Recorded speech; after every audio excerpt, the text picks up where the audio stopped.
भाई लक्ष्मण के प्राण सजीवन बूटी से बचाने के बाद हनुमान से कहा कि हनुमान, इस पहाड़ ने हमारा बहुत बड़ा काम किया है, अरे बेटा इस पहाड़ को ले जाओ। देखो भारत में बहुत सारी जगह थी जहां से लाए वहां पहुंचा सकते थे, लेकिन राम ने कहा कि ये हनुमान पहाड़ जाके मथुरा में रखो, क्योंकि मसीहाओं के मसीहा पिताओं के पिता मथुरा की सरजमी पर आ रहे हैं। इसलिए भगवान राम ने देखो वो पहाड़ वहां रखवा दिया। भगवान राम ने कहा कि इससे आगे चल के मैं काम ले लूंगा। देखो द्वापर में भगवान राम आए कन्हैया बन के, और उन्होंने जो लीक बनी हुई थी पूजा पाठों की उसको चेंज किया, बदला, और प्यारे बदलते हुए कष्ट सहन किए। और कष्ट सहन करने के उपरांत देखो प्यारे भाई बहन, गिरिराज जी की परिक्रमा करने के लिए लोग जाते हैं। आज भगवान राम क्या संदेश देते हैं? भगवान राम ये संदेश देते हैं कि जब हम इस पहाड़ को मथुरा में रखेंगे, बाबा जय गुरुदेव जी महाराज ऐसी जगह पर जो निर्धारित जगह है वहां मंदिर बनाएंगे, और जब मंदिर बनाएंगे जगह जगह से लोग आएंगे, उसी रास्ता से होकर गुजरेंगे, और जब उस रास्ता से होकर गुजरेंगे गिरिराज जी की परिक्रमा लगाएंगे। तो प्यारे भाई बहन, भगवान राम तीन लोक के नाथ होने के नाते ये सारी चीजें जानते हैं। आज भगवान राम ने ये संदेश दिया है। क्या संदेश दिया है? कि बाबा जय गुरुदेव जी महाराज जब मंदिर बना देंगे तो बाबा जय गुरुदेव जी महाराज एक बात कहेंगे कि बच्चा, इस मंदिर की मुंगेर से होकर पक्षी भी अगर निकल जाएगा तो उसे मनुष्य शरीर मिल जाएगा। और जब मानव निकलेंगे यहाँ से गिरिराज जी की परिक्रमा करने के लिए, उन्हें कितना बड़ा लाभ मिलेगा। इसीलिए सारी चीजों का निचोड़ रसखान जी ने दिया। पाहन हो तो बही गिरि को, जो धर्यो कर छत्र पुरंदर धारण। आगे आपने प्रत्युत्तर में कहा, जो पशु हो तो कहा बसु मेरो, चरो नित्यानंद की धेनु मझारन। अगर मैं पशु हूं तो मैं वही की गाय बन जाऊं। बाबा जय गुरुदेव जी महाराज सब प्रेमी भाई बहनों से कहते हैं, बच्चा हमारी ये गौशाला है, ये गाय को मैं बेचूंगा नहीं, चाहे मुझे इनके लिए भीख क्यों न मांगनी पड़े। जितना चढ़ावे का पैसा स्वामी जी महाराज का जाता है, जितना स्वामी जी महाराज के लिए ये देखो पैसा जाता, सेवा जाती है चढ़ावे की, ये सारी की सारी सेवा गो सेवा में जाती है। तो देखो क्या लिखा उन्होंने, अगर मैं गाय बनूं तो वही की बन जाऊं, वही जय गुरुदेव आश्रम की गाय बन जाऊं।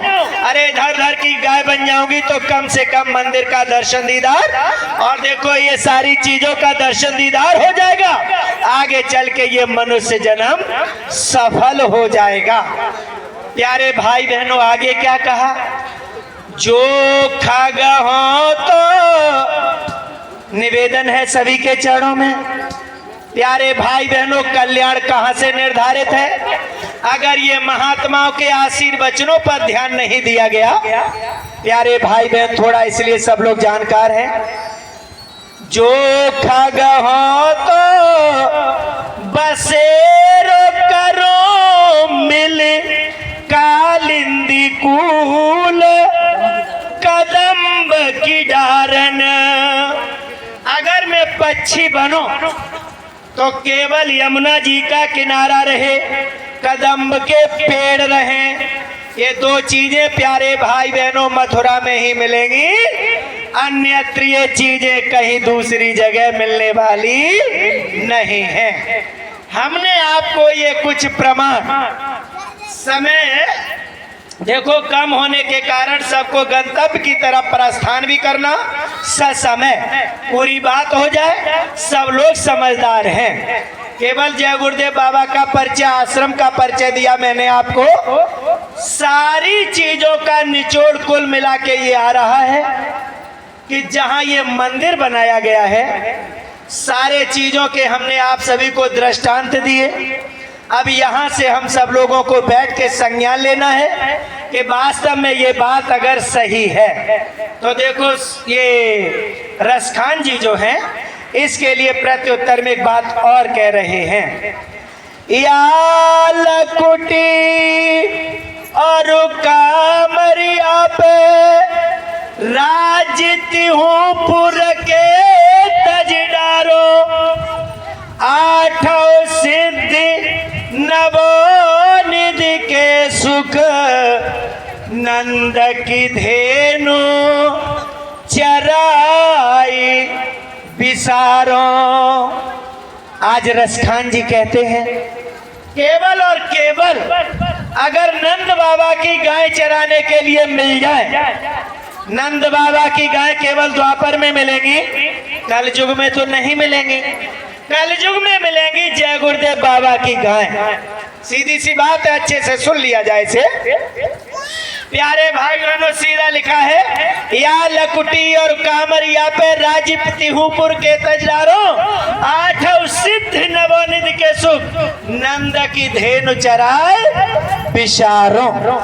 अगर नंद बाबा की गाय चराना चाहते हैं, ये बात आपको सुननी, माननी, समझनी पड़ेगी कि वास्तव में बात क्या संदेश दे रही है। इसलिए तीनों लोगों के राज और जितना भी वैभव है उन्होंने कहा हम लुटा देंगे अगर हमें नंद बाबा की गाय चराने का मौका मिल जाए तो। आप सभी की विनती को परमात्मा ने सुना। सुनकर रसखान जी महात्मा उनके माध्यम से सामूहिक रूप से मालिक से प्रार्थना की गई। आज वो परम पिता परमेश्वर इस सरजमी पर आते हैं और अपना परिचय देते हैं। अब बाबा जय गुरुदेव जी महाराज का परिचय सुने। बाबा जय गुरुदेव जी महाराज कहते हैं कि बच्चा आप लोग बड़े ध्यान से सुने। मैं न तो ये पाताल लोक में रहता हूँ, ना ये मृत लोक में रहता हूँ, ना स्वर्ग लोक में रहता हूँ, आकाश लोक में भी नहीं रहता हूँ, ब्रह्मा विष्णु महादेव इनके लोकों में मैं नहीं रहता। स्वामी जी महाराज ने कहा मैं बैकुंठ में भी नहीं रहता हूँ। स्वामी जी महाराज ने कहा मैं अंड खंड पिंड ब्रह्मांड में भी मैं भी नहीं रहता। अब प्यारे भाई बहनों, हमारे दिल दिमाग में ये बात आएगी, इतने लोकों में अगर ये बाबा जी नहीं रहते हैं तो फिर इनका कौन सा अनोखा लोक है। प्यारे भाई बहन, इसको जानने समझने के लिए जैसे किताबें होती हैं IAS ये जो भी किताबें कॉम्पिटिटिव परीक्षा होती हैं, इनकी जो भी किताबें जिस स्तर की होती है उन्हें पढ़ना पड़ता है। उसी के अनुसार हम सब लोग परीक्षाएं पास करके आगे उन पदों को ग्रहण करते हैं। ठीक इसी तरीके से इस स्पिरिचुअलिटी समझने के लिए, आध्यात्म समझने के लिए केवल और केवल कलयुग में एक पुस्तक आपके पास बचती है, एक धर्म ग्रंथ बचता है और कुछ नहीं। कहोगे कौन सा? ये तो बात हम नहीं सुन रहे। प्यारे भाई बहन, नहीं है, ये बाबा जय गुरुदेव जी महाराज ने संदेश भेजा है। गोस्वामी जी महाराज जिन्होंने श्री रामचरितमानस की रचना किया, ये त्रेता युग की बात नहीं है। ये बादशाह अकबर और बीरबल जब आगरा में थे उस समय पर गोस्वामी जी महाराज राजापुर ये बांदा जिले में थे। उन्होंने श्री रामचरितमानस को लिखा। उस समय के काशी के प्रकांड विद्वानों ने, पूरे विश्व के प्रकांड विद्वानों ने कहा कि ये रामचरितमानस हम नहीं मानेंगे। 4 वेद हैं, 6 शास्त्र, 18 पुराण हैं। अरे इनकी बात करो तो ठीक है, हम ये रामचरितमानस एक नया ग्रंथ है, इसमें संस्कृत नाम मात्र के लिए, वेद जो है ये संस्कृत भाषा में है, यानी देववाणी है। हम इसे हिंदी भाषा में लिखी गई है, पद्य खंड में लिखी गई है, हम इसे कतई स्वीकार नहीं करेंगे। इन प्रकांड विद्वानों ने बखेड़ा खड़ा कर दिया। देखो उधर टोडरमल, सब लोगों ने ये बात सुनी होगी। अब देखो ये सारे धर्म ग्रंथ रखे गए हैं और सबसे नीचे रामचरितमानस को रखा। शर्त ये लगाई गई, अगर रामचरितमानस ऊपर मिलती है तो बात मान ली जाएगी। रामचरित देखो प्यारे भाई बहनों, नीचे रख के मंदिर का ताला लगाया गया।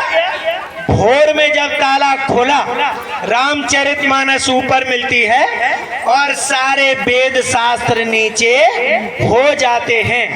प्यारे भाई बहन, यहाँ से ये ज्ञात होता है कि श्री रामचरितमानस जब ऊपर मिली है तो इसमें हमारे जीवन का सब कुछ लिखा हुआ। उसी श्री रामचरितमानस में देखो प्यारे भाई बहन, आरती हम लोग गाते हैं, उसमें 2 लाइनें सुन लें। गावत वेद पुराण अष्टदश, 6 शास्त्र सब ग्रंथन को रस। श्री रामचरितमानस में 4 वेद, 6 शास्त्र, 18 पुराण, सबका इसमें निचोड़ लिखा हुआ है। ये गोस्वामी जी महाराज ने लिखा और ये बता दिया। ऐसी श्री रामचरितमानस में अब बाबा जी का परिचय सुने।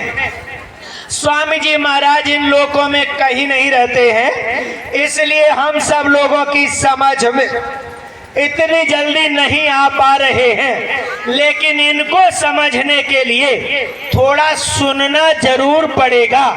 आज श्री रामचरितमानस इस बात का बयान दे रही है। देखो प्यारे भाई बहन, 24 घंटे का अखंड पाठ, शिव पार्वती विवाह, सुंदर कांड इसी से हो रहे हैं।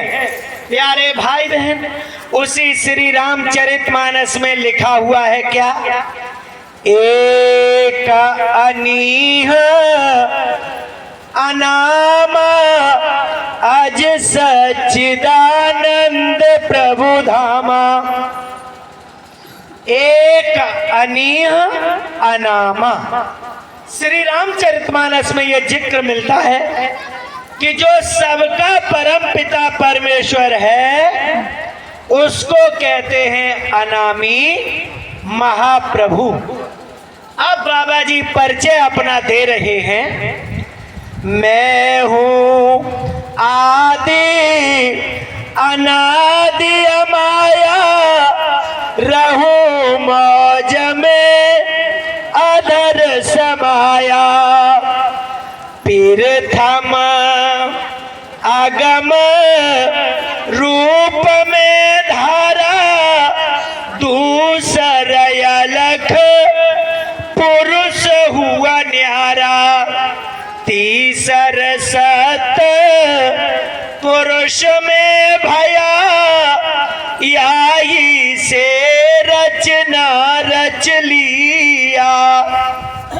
स्वामी जी महाराज कहते हैं, इन तीनों में मुझको जानो, पूरन पुरुष मुझे पहचानो। इन तीनों में मेरा रूप यहाँ से उतरी कलायनूप। मेरा भेदन कोई पावे, मैं ही कहूँ तो कहन में आवे। हम सब लोग कहते हैं सबका परम पिता परमेश्वर एक, उस एक का नाम है अनामी कुल करतार।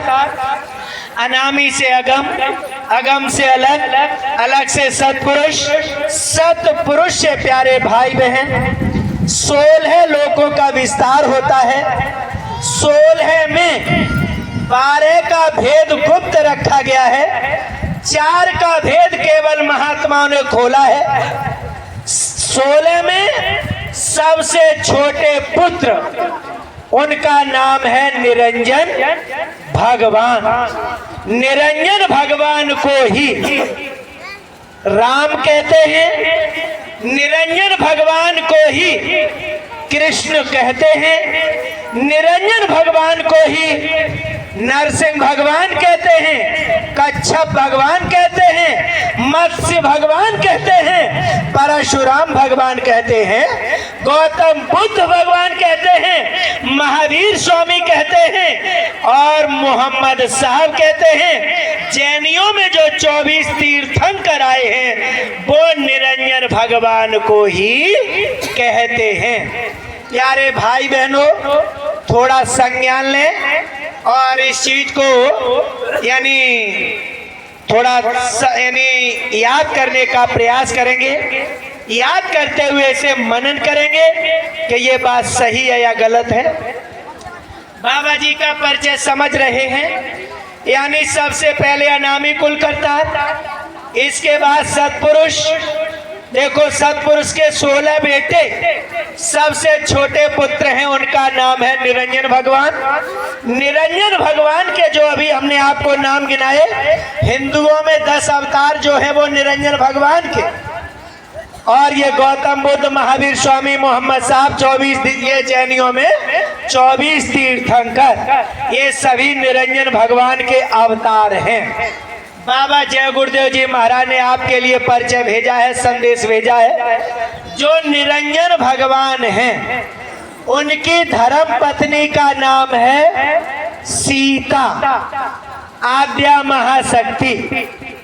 निरंजन भगवान को ही राम या सीता कहो, निरंजन भगवान, आद्या महाशक्ति, राधा कृष्ण, कुछ भी कहो, ये एक ही चीज है, एक ही दायरे हैं। प्यारे भाई बहन, इन्हीं निरंजन भगवान के ब्रह्मा, विष्णु, शंकर तीनों बेटा हैं। निरंजन भगवान के बेटा है ब्रह्मा, विष्णु, शंकर। विष्णु भगवान के अवतार राम नहीं है, ये बात अच्छे से सुन लें। कहोगे ये बात कहाँ लिखी है? श्री रामचरितमानस खोलेंगे, बाल कांड निकालेंगे, मन शत्रुपा का जब वर्णन है आराम से पढ़ लेंगे, समझ में आ जाएगा। निरंजन भगवान के यानी राम के बेटा है ब्रह्मा, विष्णु और महादेव शंकर जी। श्री रामचरितमानस को जब पढ़ेंगे तो उसमें आप पाएंगे भगवान राम के बारे में लिखा हुआ है, सारद कोटि अमित चतुराई, विधि सत कोटि श्रेष्ठ निपुणाई, विष्णु कोटि सत पालन करता, रुद्र कोटि सत सम संघरता।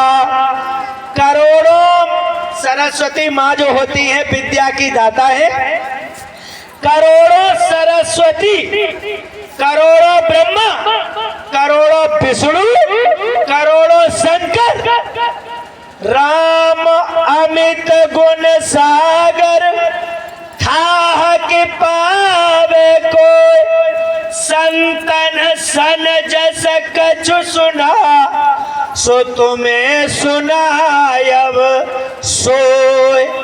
राम अथाह समुद्र है, इनका वर्णन करोड़ों सरस्वतियां, करोड़ों ब्रह्मा, विष्णु, शंकर नहीं कर सकते। इनका वर्णन तो केवल और केवल संत करते हैं। इसीलिए केवट जो था, ये प्यारे भाई बहनों, उस समय पर स्वामी जी महाराज, यही बाबा जय गुरुदेव जी महाराज जब देखो त्रेता युग में मुनिंदर रूप में थे, यही जय गुरुदेव बाबा सतयुग में सत सुकृत, त्रेता में मुनिंदर जी और द्वापर में कौड़ा में स्वामी, कल युग में सबसे पहले कबीरदास बने हैं। लोगों को संदेश दिया है और लोगों को समझाया बुझाया बड़े बड़े चमत्कार दिखा के। यानी उस समय पर कबीरदास जी के लिए लिखा गया है, कबीरदास की उल्टी बानी, यानी बहुत सारी चीजें लिखी हैं। वही कबीरदास जी ने कहा मैं आगे गुरु नाम से आ रहा हूँ, वही बाबा जय गुरुदेव जी महाराज, देखो प्यारे भाई बहनों वही हैं।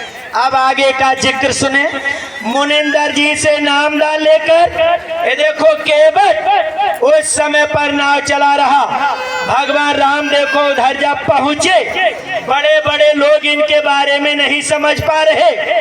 आज केवट संदेश दे रहा है, केवट बता रहा है कि राम, यानी आप ऐसे ही मत समझना, इस धरती पर वो मालिक मौजूद हैं, उनके जीविया रहते हैं। इसलिए केवट ने संदेश दे दिया, हम सब लोगों को बताने का काम किया है। केवट ने क्या कहा, प्यारे भाई बहनों सब लोग जानते हैं। मांगी नावन केवटयाना कही तुम्हार मरम हम जाना। आज केवट ने कहा कि महाराज आपका मरम हम अच्छे तरीके से जानते हैं। अब बताओ, बड़े बड़े ऋषि, यहाँ तक कि ब्रह्मा विष्णु शंकर सरस्वती के नाम गिनती में है, वो नहीं जानते। और केवट कह रहा है कि हम आपके मरम को जानते हैं। यहाँ से रामचरितमानस संदेश देती है कि उस समय पर केवट के पास कोई बड़ी चीज है, उस बड़ी चीज के बलबूते पर संदेश दे रहा है कि हे भगवान राम, आप अपनी लीला करें, लेकिन मैं आपके मरम को अच्छे तरीके से जानता हूँ। ये मैंने परिचय इसलिए दिया, बाबा जी का काम आज से नहीं चल रहा है, हम सब लोगों को जो समझाने बुझाने के लिए आए हैं, ये सतयुग से हम सब लोगों के लिए काम कर रहे हैं, तब जाके ये हम सब लोगों को ये संदेश मिल रहा है। ऐ प्यारे भाई और बहन, इस तरीके से आज बाबा जय गुरुदेव जी महाराज का परिचय इतना उच्च कोटि का। तो भगवान राम के बारे में जो अभी हम लोग सुन रहे थे, तो भगवान राम के ये तीनों बेटा हो गए, ब्रह्मा विष्णु शंकर, और ये निरंजन भगवान जो हैं, इनको बाबा जय गुरुदेव जी महाराज ने बताया कि लोगों को बताना, निरंजन भगवान को कहते हैं काल भगवान, भगवान राम को कहते हैं काल भगवान। अब आप लोग कहेंगे ये तो बिल्कुल गलत बात है। प्यारे भाई बहनों, रामचरितमानस में देखेंगे भगवान राम ने अपना परिचय दिया, काल रूपमय तीन कर भ्राता, शुभ और अशुभ कर्म फलदाता।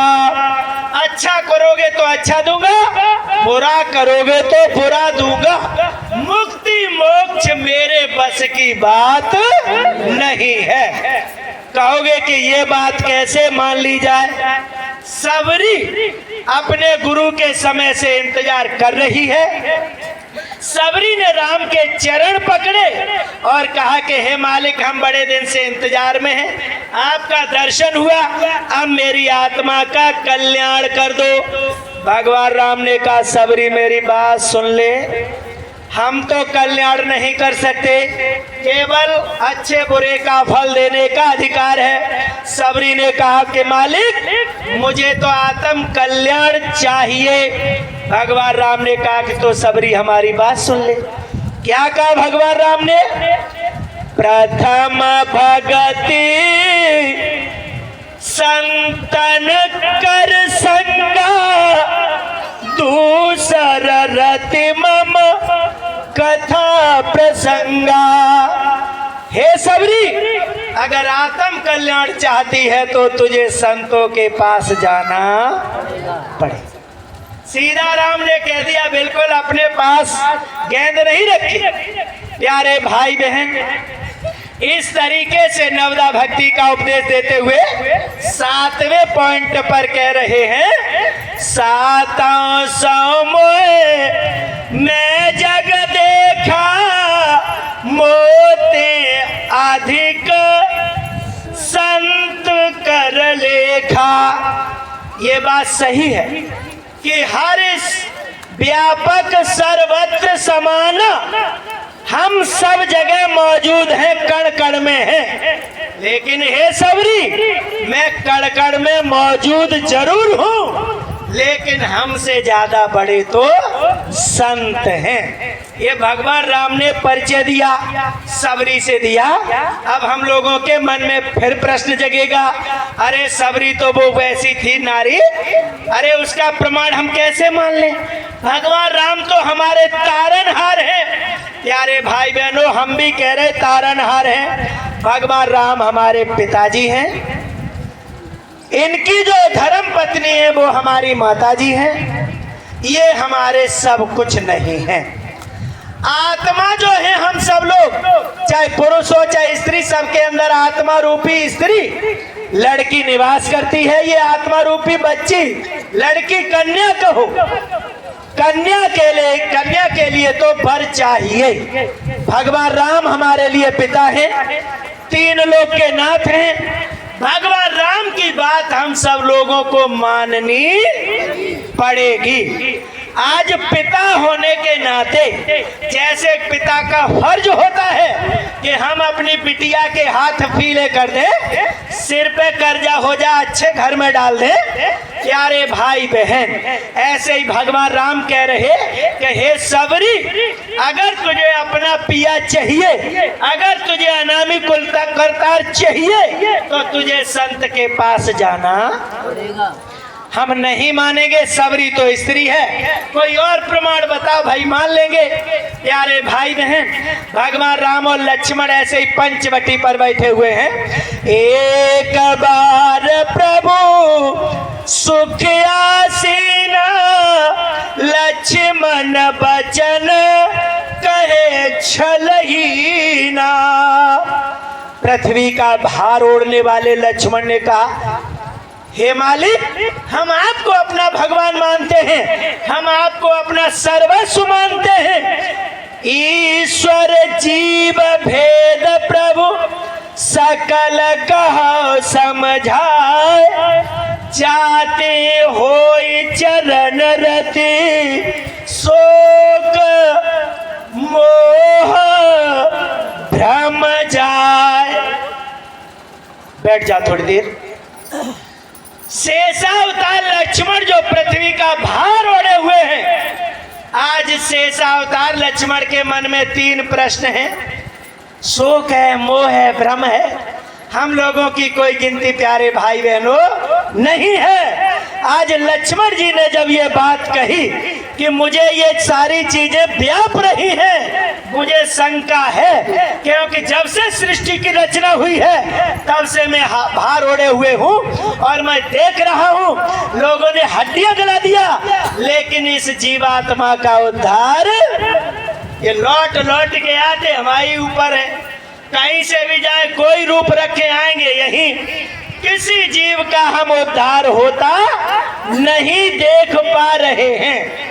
ये श्री रामचरितमानस में पूरा पढ़ोगे, आनंद आएगा। थोड़ा थोड़ा सुन ले।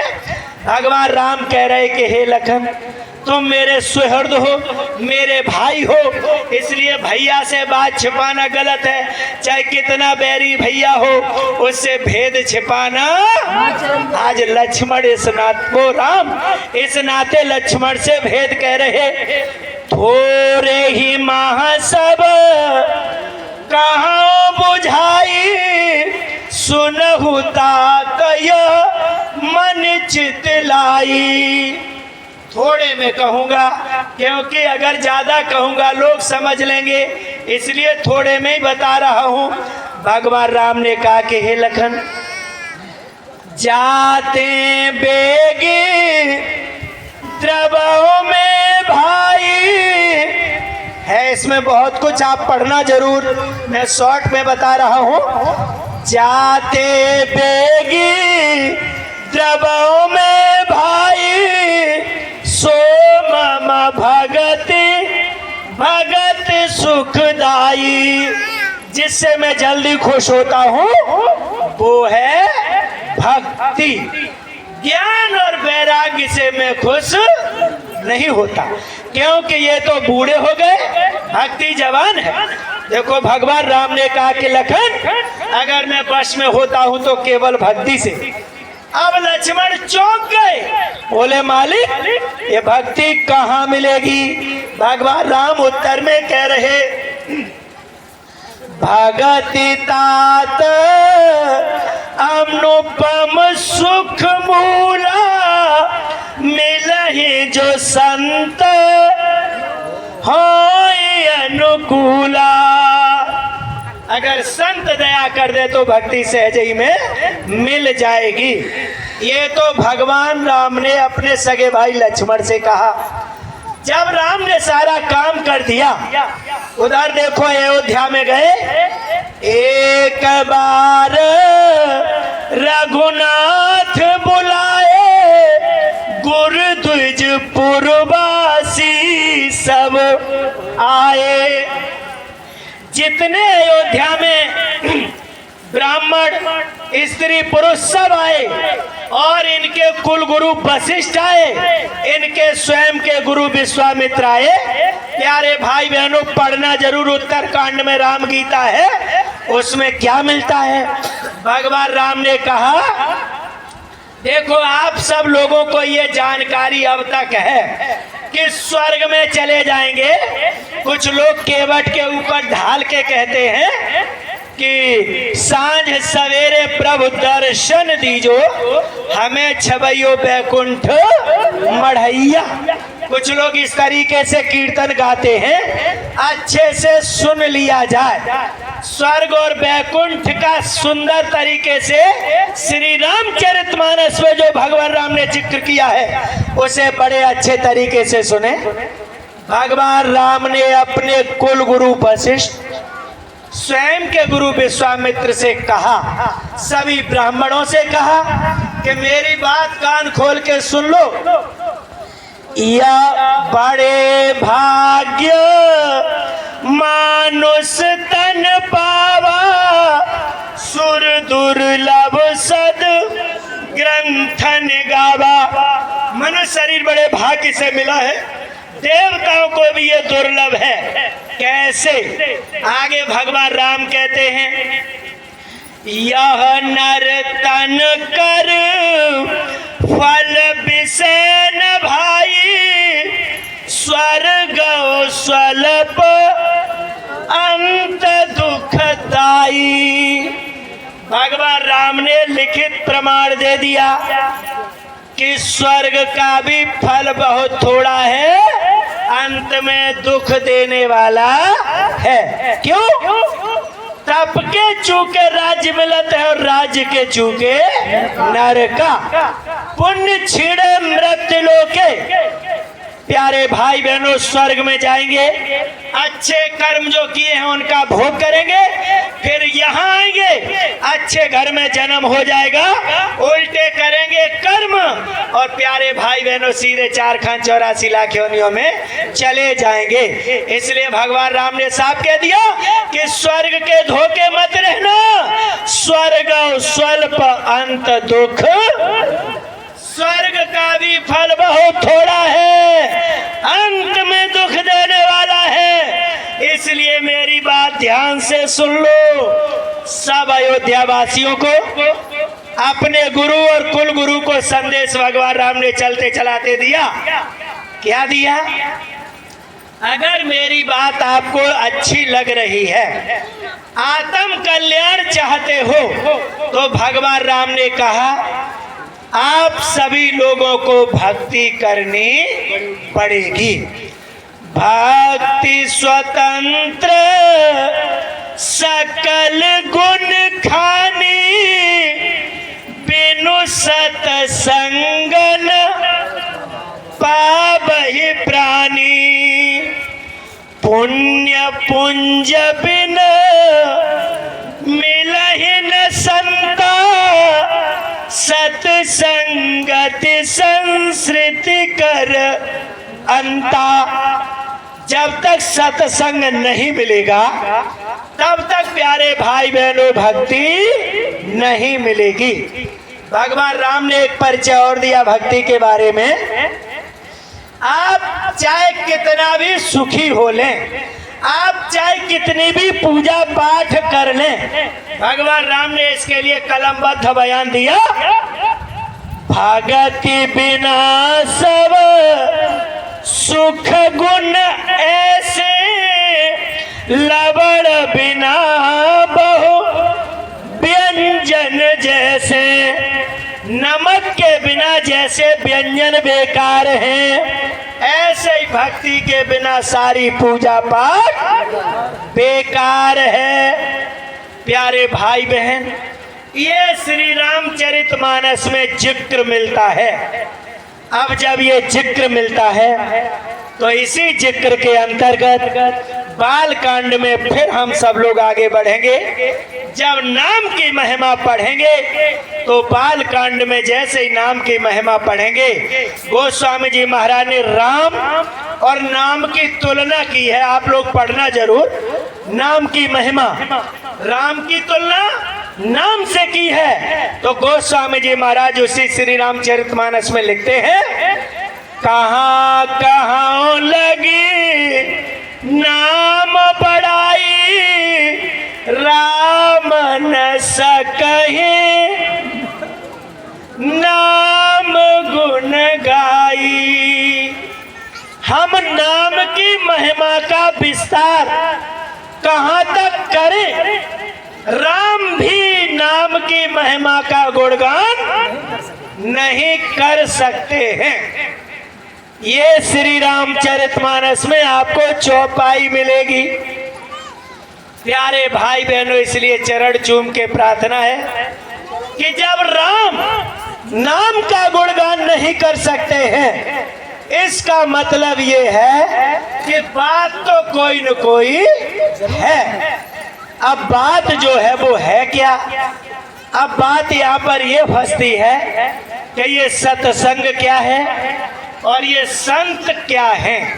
क्योंकि सारी चीजें हम पढ़ के अपना हल कर लेंगे, लेकिन अब यहाँ आके अटकेंगे कि आखिर सत्संग किसे कहते हैं और संत किसे कहते हैं। प्यारे भाई बहन, देखो, इसको समझने के लिए महात्मा सूरदास जी का एक पद याद करते रहें, वो याद करते चलें। इसके बाद आगे की बात बढ़ेगी। कबीर दास जी ने एक पद लिखा है, सब लोग इसे अच्छे से सुन सकते हैं और इसे मोबाइल पर देख सकते हैं और उसे पढ़ के अर्थ भी निकाल सकते हैं। उन्होंने एक पद लिखा है, हम सब लोगों के काम का है। क्या लिखा उन्होंने? ईना देश हमारा साधो, ईना देश हमारा, हम तो अमर लोक के वासी, जो है तीन लोक से न्यारा। आधि उपाधि व्याधि कौना, वहाँ बिना ज्योति उजियारा। ऐसे देश से हम यहाँ आए कैसे?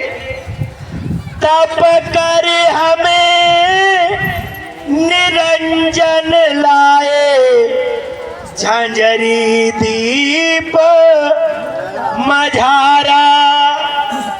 निकसन की कोई राह न पावे, जीव चले 84 धारा। ईना देश हमारा साधो, ईना देश हमारा। कबीरदास जी ने परिचय दिया, ये देश हमारा नहीं है, हम अमर देश के निवासी हैं। अमर देश से हमें निरंजन भगवान मांग के ले आए हैं, और जब मांग के ले आए तो जिस तरीके से यहाँ के चतुर चालाक लोग कहीं होटल पर, कहीं अन्यत्र जगह पर बेच देते हैं कुछ सीधे लोगों को। अब बेचारा अनजान है, सीधा है, उसे इधर उधर की कोई खबर नहीं है। जिंदगी भर हाथों की रेखाएं घिस जाती हैं, बर्तन मांजते मांजते, लेकिन अपने घर में वो नहीं पहुंच पाता। अरे जिसने बेच दिया उसने दाम कमा लिए, और उनकी जिंदगी वही बर्तन मांजते मांजते कट जाती है। ऐसे ही महात्मा संदेश देते हैं कि निरंजन भगवान आप सभी को वहां से मांग के ले आए और कहा कि हम इन पर थोड़ी देर राज्य करेंगे। लेकिन बच्चा इन्होंने क्या किया, इन्होंने यहाँ पर ऐसी व्यवस्था बनाया कि ऐसे समझ लीजिए कि इन्होंने होटल पर बेच दिया हम सब लोगों को। आज हम सब लोग झूठी पत्तल, झूठी लोटा थाली को मांजने में लगे हैं, और हमारे पास कुछ भी नहीं है। तब महात्मा कहते हैं, धाम अपने चलो भाई, पराए देश नहीं रहना, काम अपना करो जाई, पराए काम नहीं फंसना। आज महात्मा संदेश देते हैं और क्या करते हैं, सतगुरु आई दिया जगहेला, सतगुरु आई दिया जगहेला, जागो रे मेरे प्यारे जागो, काल शिकारी सिर पे ठाड़ा, भागो रे मेरे प्यारे भागो। काल शिकारी कैसे सिर पे खड़ा है, इसके लिए प्यारे भाई बहनों एक कहानी को याद करते हैं, छोटी सी कहानी।